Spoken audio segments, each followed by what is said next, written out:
नमस्कार, मैं हूं आपके साथ कविता थपलियाल। आप देख रहे हैं कंज्यूमर इज किंग। आजकल ऑनलाइन शॉपिंग का हर किसी के सर चढ़कर नशा बोल रहा है। आलम यह है कि लोग दवाइयां तक घर बैठे ऑर्डर कर रहे हैं और करें भी क्यों ना, अट्रैक्टिव डिस्काउंट और ऑफर्स जो आपको मिलते हैं। लेकिन ऑनलाइन दवाइयां, मेडिसिन ऑर्डर करना किसी खतरे से कम नहीं है, क्योंकि ई फार्मेसी कंपनियों पर नियमों को नजरअंदाज कर बिजनेस किया जा रहा है।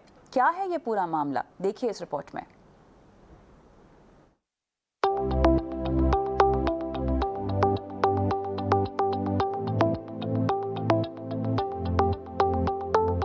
लॉकडाउन के दौरान घरों में कैद लोगों ने जमकर ऑनलाइन शॉपिंग की, चाहे ग्रोसरी मंगाना हो या कपड़े और लजीज खाना। लेकिन एक और चीज थी जो लोगों ने घर बैठे ऑर्डर करनी शुरू कर दी, वो है दवाइयाँ। आज की तारीख में ऑनलाइन दवा खरीदने के लिए एक दो नहीं बल्कि दर्जनों प्लेटफॉर्म्स हैं। आज जबकि पूरी इकोनॉमी खुल चुकी है, फिर भी लोग डिस्काउंट के लालच में ऑनलाइन दवाइयाँ खरीदने की आदत नहीं छोड़ पा रहे हैं।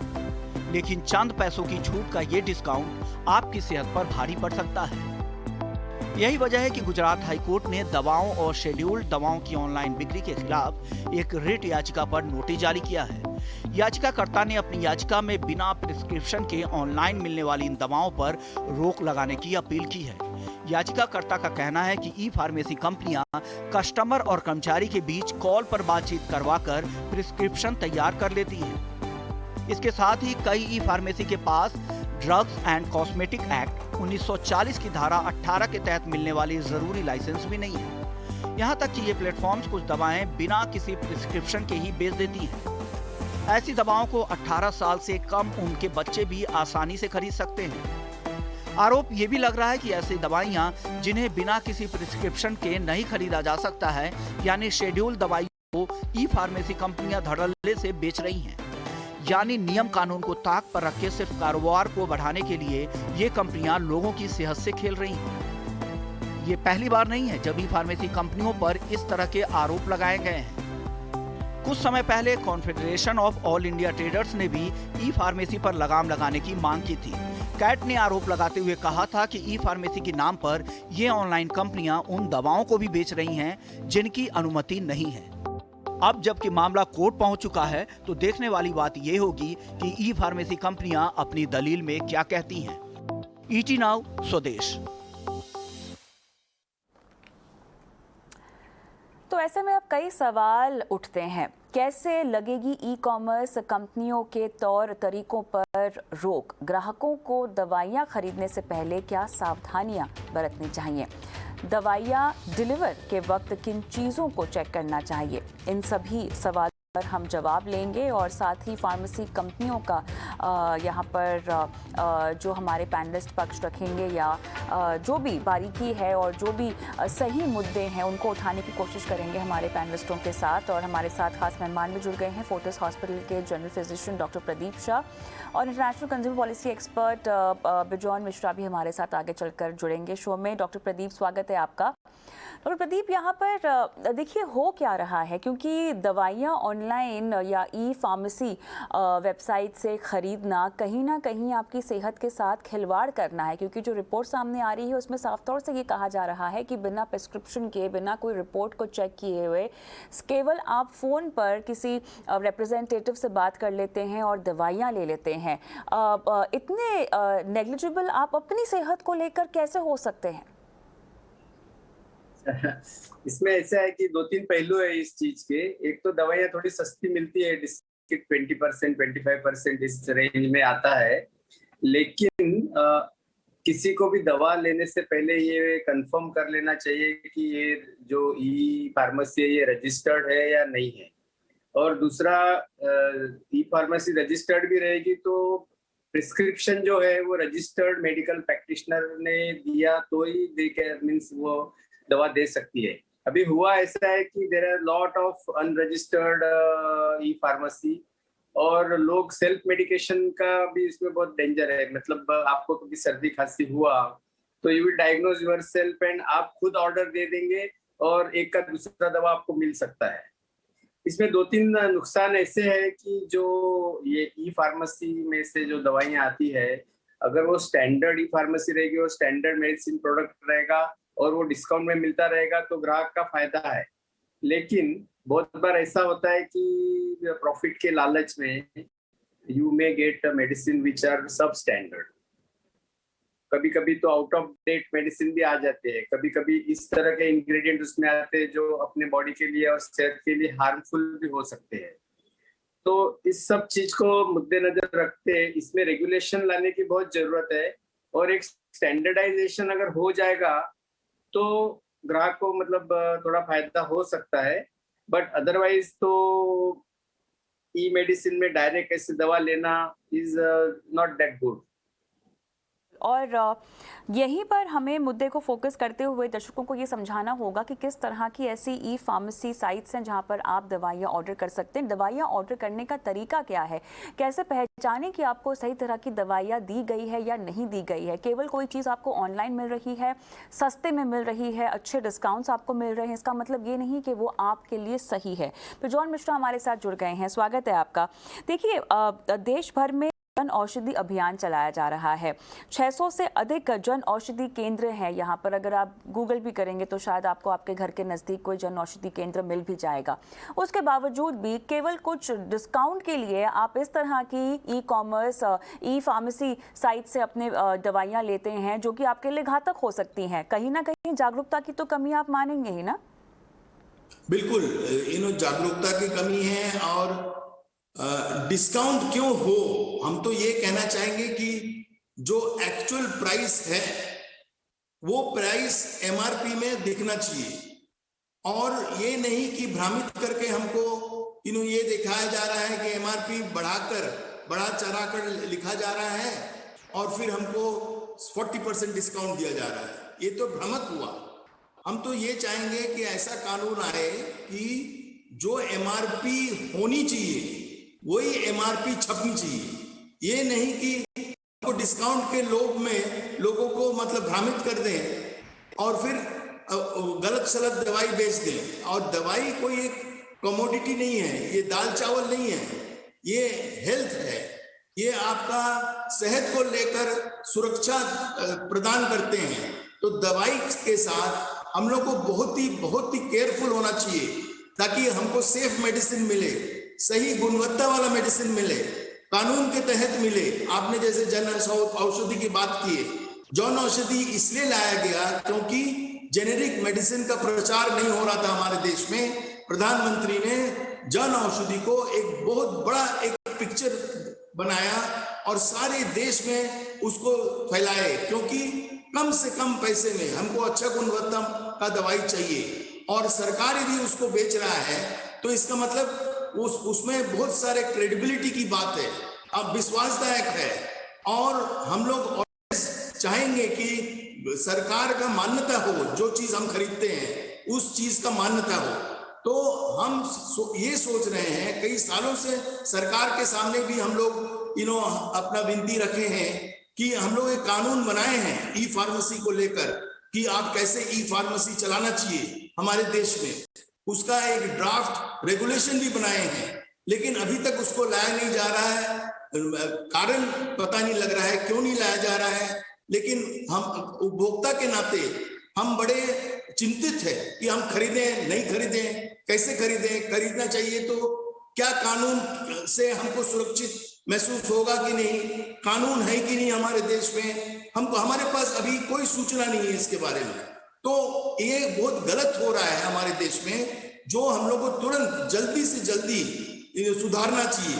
इतने फैल गए हैं, इतने ई फार्मेसीज आ गए हैं जो मतलब को कोई मानक नहीं है, जिनका कोई तौर तरीका नहीं मालूम। कोई भी आदमी के वेबसाइट खोलकर कुछ भी बेचना शुरू कर देता है, कोई भी प्राइस में देने शुरू कर देते हैं। तो एक जो आम जनता अपने सेहत के चलते और सेहत के रखरखाव के चलते वो जल्दी से जल्दी उसको उपलब्ध करना चाहते हैं कम से कम पैसे में। तो वो सोचता है कि ये कानूनी है, हमको सही गुणवत्ता मिलेगा, लेकिन जब वो फंस जाते हैं, जब उनको धोखा हो जाता है। कहीं ना कहीं जो ग्राहक होते हैं, जो कंज्यूमर होते हैं, जो खरीदार होते हैं, अगर दवाइयों का खर्च बहुत ज़्यादा है तो हर किसी की यही कोशिश होती है कि कम से कम दाम में आपको दवाइयाँ जो है वो मिल जाए, और इसीलिए वो तमाम तरह के विकल्प को एक्सप्लोर भी करते हैं, जिसमें से शायद ई फार्मेसी जो साइट्स हैं वो भी आ जाती हैं। लेकिन हमको ये भी पता होना चाहिए कि इसके अलावा भी बहुत सारे विकल्प हैं और कई तरह की दवाइयाँ बेची जाती हैं ई फार्मेसी वेबसाइट्स पर। थोड़ा सा मैं चाहती हूँ डॉक्टर प्रदीप, आप ब्रांडेड दवाइयाँ और अनब्रांडेड दवाइयों पर थोड़ा सा तवज्जो दें, बिकॉज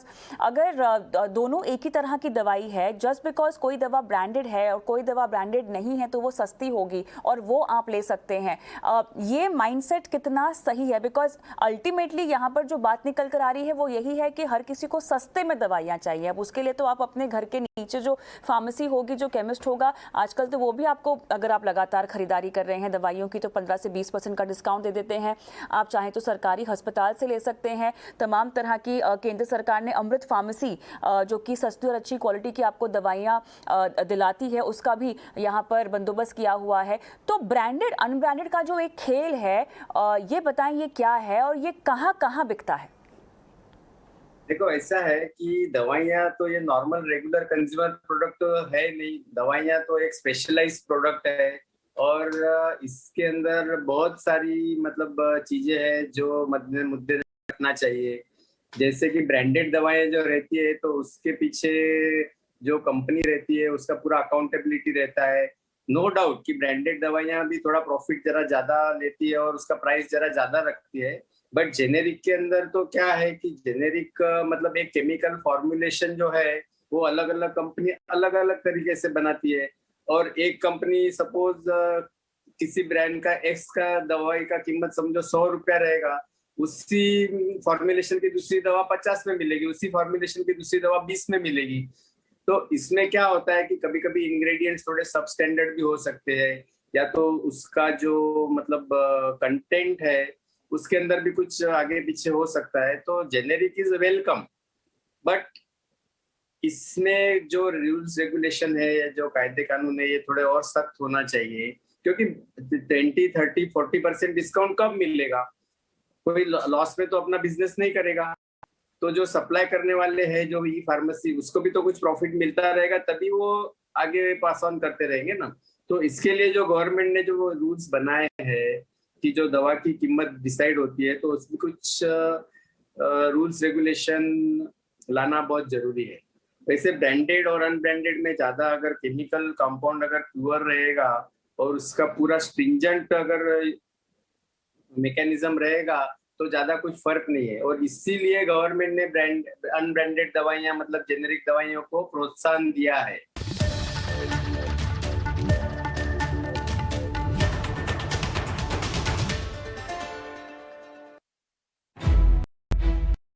आपके शेयर, आपके ट्रेड, इंडस्ट्री से जुड़े सभी अपडेट,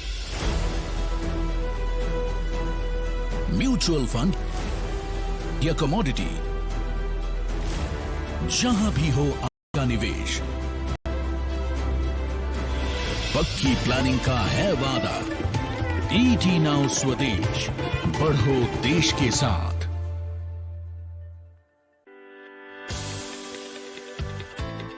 बाजार आपको देता है निवेश के अनगिनत मौके। असर तब पड़ता है जब आप उन मौकों का उठाते हैं फायदा सही वक्त पर। बाजार के उतार चढ़ाव से लेकर मार्केट में उतरने की आपकी चाह तक, ट्रेडिंग और टेक्निकल्स की बारीकियों पर भी है मेरी नजर। मैं मानसी दवे, तो जुड़िए मेरे साथ, जानिए बाजार के ट्रेंड दिन भर। ईटी नाउ स्वदेश, बढ़ो देश के साथ।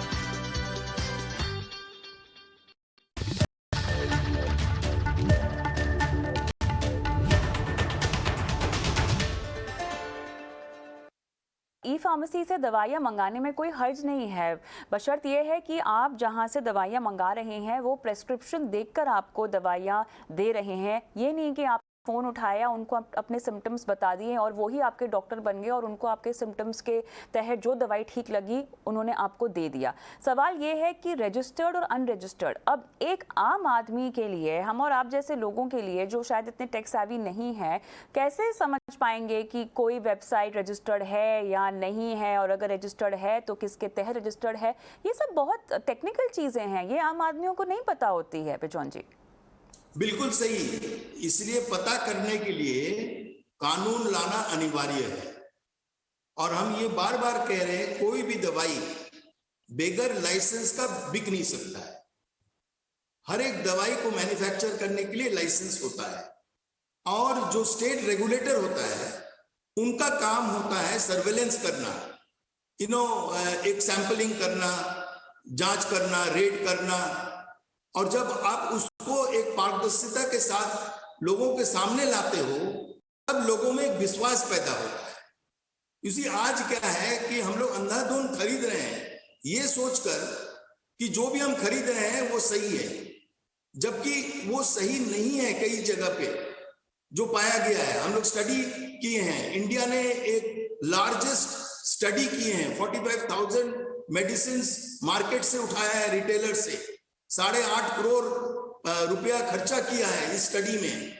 और उस स्टडी ने कई इंपॉर्टेंट चीज रिवील किया है, और उसका जो रिकमेंडेशंस है, उस रिकमेंडेशंस के तहत सरकार को तुरंत नया कानून में जो भी कानून है उसमें या तो संशोधन लाइए या तो नया कानून लाइए। हम लोग अभी भी ब्रिटिश राज के ड्रग्स एंड कॉस्मेटिक्स एक्ट लेके अभी भी उसको झेल रहे हैं। अब हम लोग को बहुत जल्दी से जल्दी नया कानून लाना अनिवार्य है, ताकि ये सारी चीज जो आप आज मुद्दा उठाए हैं, उस सारे मुद्दे को हम लोग सही ढंग से उसको सॉल्व करें। थोड़ा सा यहाँ पर और बारीकी में हम जाते हैं। अब जैसे कि आपने लाइसेंस का जिक्र किया है, लाइसेंस नंबर जैसी चीज़ें चेक करनी ज़रूरी क्या हो जाती हैं बेजॉन जी? अगर मैं किसी ऑनलाइन वेबसाइट से या ई फार्मेसी से दवाइयाँ मंगा रही हूँ, तो मुझे बताएं क्या क्या बातें यहाँ पे ध्यान में रखनी चाहिए। क्या उनके बिल पर उनका लाइसेंस नंबर छपा होता है? नंबर 1 है, कोई भी दवाई आप खरीद रहे हो उसको जांच करना चाहिए, उनका लाइसेंस नंबर, उनके फोन नंबर्स, उनका एड्रेस, कहाँ मैन्युफैक्चर हुआ, date of manufacture, expiry date, ये सारी चीज देखनी चाहिए। और यदि कभी भी आपको कोई भी चीजों में शक होता है, उसको तुरंत रिपोर्ट करना चाहिए। आज हम लोग के पास हेल्पलाइन नंबर्स हैं। सरकार ने फार्मेसी काउंसिल ऑफ इंडिया में और कई जगह पे इंडियन फार्माकोपिया कमीशन वहां पे कई हेल्पलाइंस का जिक्र किए हैं। उस हेल्पलाइन को यूज करना चाहिए। जो हम लोग तक, लोगों तक ये बात पहुंचता नहीं है। हम लोग जैसे कुछ लोग को मालूम है, लेकिन हम लोग सरकार को बार बार कह रहे हैं कि जैसे जागो ग्राहक जागो जो कैंपेन होता है, वो टेलीविजन के थ्रू से, आप लोग के माध्यम से ये प्रचार होनी चाहिए, एक बड़े रूप से प्रचार होनी चाहिए, जो नहीं हो रहा है। बिल्कुल सही कहा आपने। लेकिन देखिए डॉक्टर प्रदीप, यहाँ पर केवल गलत दवाइयाँ देने वाला मामला नहीं है। यहाँ पर CIT ने आरोप भी लगाया है कि जो ई फार्मेसीज साइट्स हैं वो दवाइयाँ भी बेचती हैं जो बैन है। ये कैसे होता है और किस तरह की बैन दवाइयाँ आप ई फार्मेसी से लेते हैं या मिल सकती हैं आपको? अभी ऐसा है तो रेगुलेशंस तो ज्यादा कुछ है ही नहीं, तो देयर आर 1-2-4 के अंदर मतलब ऐसे चीजें है कि आपको कभी कभी फेक दवाइयां भी मिल सकती है, या तो जो इंग्रेडिएंट अपना चाहिए दवा के अंदर उसका मात्रा कम ज्यादा भी हो सकता है, मतलब जरूरत से ज्यादा भी हो सकता है या कम भी हो सकता है, या कभी कभी टॉक्सिक इंग्रेडिएंट, मतलब जिसको लेने से अपना मतलब तबीयत आगे चल के या थोड़े दिन के बाद में अपना नुकसान भी हो सकता है। कभी कभी इलीगल इंग्रेडिएंट्स भी उसमें आ सकते हैं।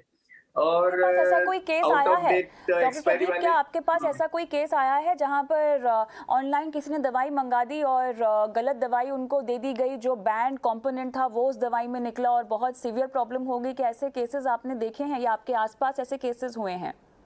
मैंने कुछ केसेस देखे हैं जिसमें एक्सपायरी होने के बाद में की दवाइयां आई है, और जो इंग्रेडिएंट्स रहते हैं उसका जो मतलब मात्रा जो चाहिए वो कम ज्यादा रहेंगे, मतलब इंग्रेडिएंट्स का नाम वही रहेगा, लेकिन अभी भी कैसा है कि मेडिकल मेडिसिन में हम लोग जो लिखते हैं कि माइक्रोग्राम, 10 माइक्रोग्राम, 20 माइक्रोग्राम, मिलीग्राम, तो उसके अंदर आगे पीछे हो सकता है। बिल्कुल। और लोगों जी हाँ, मतलब नॉर्मल जो पब्लिक है उनको इस चीज का आइडिया नहीं रहता है कि मैंने सपोज आपको एक मॉलिक्यूल दिया क्लोरफोमेरामीन, अभी उसकी मात्रा कितनी होनी चाहिए, कैसी होनी चाहिए, ये सब चीज का बहुत रेगुलेशन है। बट ये तो मतलब जो मेडिकल रिलेटेड फील्ड में जो लोग हैं उनको ही पता लगता है, नॉर्मल जो आम जनता है उसको तो इसका पता लगना जरा मुश्किल ही है। और कैसे वो चलेगा, लोग फिर क्योंकि ये कहीं ना कहीं दवाइयाँ हम तो डॉक्टर को भगवान मानते हैं और डॉक्टर ने जो लिख दिया हम उसी को फॉलो करते हैं। अब वो भगवान चाहे किसी क्लिनिक में बैठे, अस्पताल में बैठे या ई फार्मेसी वेबसाइट पर आपको ऑनलाइन दवाइयाँ दे, है ना, इस मानसिकता से थोड़ा सा हमें हटना पड़ेगा, यहाँ पर ध्यान देना पड़ेगा बिजॉन जी इस बात कि जो बैन दवाइयां बेची जाती हैं कहीं ना कहीं वो देसी और विदेशी कॉर्पोरेट्स की साठगांठ का भी एक नतीजा होता है, क्योंकि वो भी कुछ बैन कंपोनेंट्स हो सकता है पुश करते हो देश में अपने फायदे के लिए। अब एक आम आदमी को तो इसकी समझ नहीं होगी ना। वो नहीं, यही तो काम है रेगुलेटर का, इसीलिए तो रेगुलेटर बनाया गया है। हर स्टेट गवर्नमेंट में रेगुलेटर है, सेंट्रल रेगुलेटर है, टाइम टू टाइम उनको जांच करना उनका जिम्मेदारी है। उनको मार्केट से सैंपल उठाकर लोगों तक बताना कि सैंपल का टेस्टिंग का क्या रिजल्ट्स निकला, ऑनलाइन बताना है, वेबसाइट्स में बताना है, इसको प्रचार करना है। ये नहीं हो रहा है हमारे देश में। उधर जो रेगुलेशन है बिजॉन जी वो क्या कहता है, जरा इस पर हम डालते हैं नजर बारीकी से। क्या सॉरी, जो मौजूदा रेगुलेशन है वो हमको बताएं क्या कहता है। रेगुलेशन ये कहता है कि स्टेट रेगुलेटर को टाइम टू टाइम मार्केट से नमूना उठाकर उसको कॉम्पिटेंट लेबोरेटरी में टेस्ट करके उसका रिपोर्ट को पब्लिक करना चाहिए। टाइम टू टाइम रेगुलेटर बताता है स्टेट गवर्नमेंट्स को कि ये जांच में फेल हो गया है, इसका बैच आप विड्रॉ कीजिए मार्केट से। वो विड्रॉ भी होता है, लेकिन आम लोगों तक इस बात को नहीं पहुंचाया जाता है जो कानूनी रूप से पहुंचाना चाहिए। इसका होना बहुत जरूरी है हमारे देश में, इसका कमी है।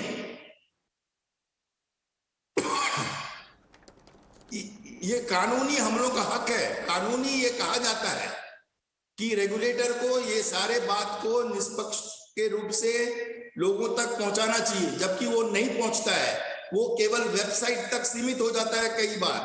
कई बार खाली केवल एक ब्यूरोक्रेटिक मतलब कॉबवेब में फंस जाता है। खाली लिखा पढ़ी होते हैं फाइल में, लेकिन लोगों तक नहीं पहुंचता है। ये बहुत जरूरी है लोगों तक पहुंचाना, मीडिया के थ्रू से, आपके थ्रू से अनाउंसमेंट होनी चाहिए। जो रेगुलेशन की शर्तें आपने अभी हमको बताई हैं, क्या उस पर भी अमल किया जाता है और क्या ये पैन इंडिया किया जाता है? सिर्फ 2-3 बड़े शहरों में आपने ये सैंपल ले ली और जांच करा ली और काम खत्म हो गया, ऐसा तो नहीं है।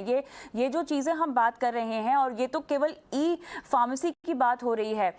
छोटे शहरों में हो सकता है कि जो आपके केमिस्ट हैं वो ही इस तरह की दवाइयां बेच रहे हो और उनके पास शायद लाइसेंस भी हो, वो तो रद्द होना चाहिए। बिजॉन जी बिल्कुल, इनफैक्ट हमारे देश में आज के दिन में गांव में स्पेशली जितने दवाई दुकान है जो दवाई बेचते हैं, उनको अथॉरिटी नहीं है जो दवाई बेचने का, उनके पास लाइसेंस नहीं है और वो गैर कानूनी रूप से दवाई बेचते हैं। इसको तुरंत रोकना चाहिए, जो नहीं हो रहा है हमारे देश में। और आम जनता नहीं जानते हैं कि उनका लाइसेंस है कि नहीं। वो फेक सर्टिफिकेट दिखा के दुकान चलाते हैं। वो फेक एक आदमी जो रजिस्टर्ड फार्मासिस्ट है, एक आदमी के पीछे कई दुकानें होते हैं। ये सारे जांच में निकल कर आया है, लेकिन फिर भी हम नहीं देखते हैं कि उसमें कोई कड़ी से कड़ी कार्रवाई हो हम लोग के पक्ष में, आम जनता के पक्ष में। और इसको मीडिया का भी रोल है, इसको एक्सपोज करना, इस चीज को आगे ले जाना। जो हमारे रिप्रेजेंटेटिव्स है, जो लॉ मेकर्स हैं, जो लोग पार्लियामेंट में हैं, उनको भी इस बात को उठाना चाहिए और वो लोग उठाते भी हैं कई बार। लेकिन हम बार बार ये कह रहे हैं आपके मीडियम के माध्यम से, आपके चैनल के माध्यम से, कि जब तक हम लोग जागरूक नहीं रहेंगे, तब तक हम लोग सुरक्षित नहीं होंगे। हम ऑलवेज कहते हैं जागरूक उपभोक्ता ही सुरक्षित उपभोक्ता है, लेकिन जागरूकता लाने के लिए हम लोग सबको मिलकर करना होगा ये काम। ये केवल सरकार का काम नहीं हो सकता है, हम लोग को सबको मिलकर करना होगा ये काम को। और स्पेशली गांव में शिक्षा दिलाना बहुत ही जरूरी है। हम लोग कई कार्यक्रम किए हैं गांव में, जहां हम लोग पाए हैं कि दुकानें जो गांव में चल रहा है, कई दुकानें जो दवाई बेच रहे हैं वो ऑथराइज नहीं है, लेकिन फिर भी वो दवाई बेच रहे हैं, क्योंकि वो जब रेड में आते हैं तब दुकान बंद दिखता है उनको। वो लोग तुरंत, उनको पता लग जाता है पहले से कि आज रेड होने वाला है, तो दुकान बंद कर देते हैं, तो उनके पास सबूत नहीं मिलता है। तो लोगों को सबूत इकट्ठा करना होगा कि कैसे वो गलत काम कर रहे हैं, जिसका कमी है। और इसको लेकर हम लोग को एक भयंकर रूप से एक अभियान शुरू करना होगा। और हम बार बार यही चीज आपके माध्यम से कहना चाहेंगे कि कानून में बदलाव लाना अनिवार्य हो गया है। हर मिनट हम लोग पीड़ित हैं, बिल्कुल हर मिनट कोई ना कोई एक पीड़ित हो रहे हैं गलत दवाई। अब जरूरी है कि इस लड़ाई को आप गंभीरता से लें और आगे बढ़ें और कहीं ना कहीं अपनी आवाज उठाएं। अब जो गुजरात हाई कोर्ट ने दवाओं और शेड्यूल्ड दवाओं की ऑनलाइन बिक्री के खिलाफ एक रीट याचिका पर जो नोटिस जारी किया है, अब इसके आगे किन किन बातों का फॉलोअप होगा इस केस में? और दूसरा सवाल ये है कि अगर आप भी किसी इसी तरह के घटना से गुजर चुके हैं तो क्या आप कोर्ट का दरवाजा खटखटा सकते हैं बिजॉन जी? क्योंकि ये अल्टीमेटली लड़ाई तो बड़ी फार्मा कंपनियों के खिलाफ होगी, जिनकी हो सकता है अनगिनत ई कॉमर्स ई फार्मेसी साइट्स हो या ऐसी ई फार्मेसी साइट्स जो जिनका रजिस्ट्रेशन भी नहीं है, जो पता नहीं कभी भी धंधा बंद करके जा सकती हैं। देखिए, हम आपको बहुत खुलासा के साथ बोलना चाहेंगे कि हमारे देश में कानूनी रूप से कोई भी कार्रवाई करने के लिए पैसे चाहिए और समय चाहिए, क्योंकि वो बहुत लंबा खिंच जाता है। इसलिए सरकार को खुद ये काम को करना चाहिए, या जो लोग लीगल प्रोफेशन में हैं उनको इस मुद्दे को उठाना चाहिए कंज्यूमर के बिहाफ में, क्योंकि आज कंज्यूमर नहीं जा सकते हैं कोर्ट में। वो छोड़ देता है अपने डेस्टिनी पे छोड़ देता है कि जो होगा देखा जाएगा, क्या करें, हमारे पास और कोई विकल्प नहीं है। लेकिन हम ये बार बार कहना चाहेंगे कि जो भी काम सरकार कर रही है, बढ़िया से कर रहा है कई काम, उस काम को लेकर लोगों तक पहुंचाना चाहिए। जैसे हम आपको बोले कि हम लोग एक पोर्टल शुरू किए थे जिसमें सारे स्टेट को डेटा देना चाहिए कि वो कितने सैंपल उठाए हैं, उसका जांच से क्या, नमूना से क्या निकला। ये सारे पोर्टल अभी तक स्टेट्स नहीं देते हैं, उन लोग कुछ ना कुछ बहाना दे देते हैं, वो लोग अपना आंकड़ा नहीं शेयर करते हैं। तो इस पे कड़ी से कड़ी कार्रवाई होनी चाहिए। वो कार्रवाई केवल सरकार ही कर सकता है। केंद्र सरकार को इसको बहुत सीरियसली लेना चाहिए।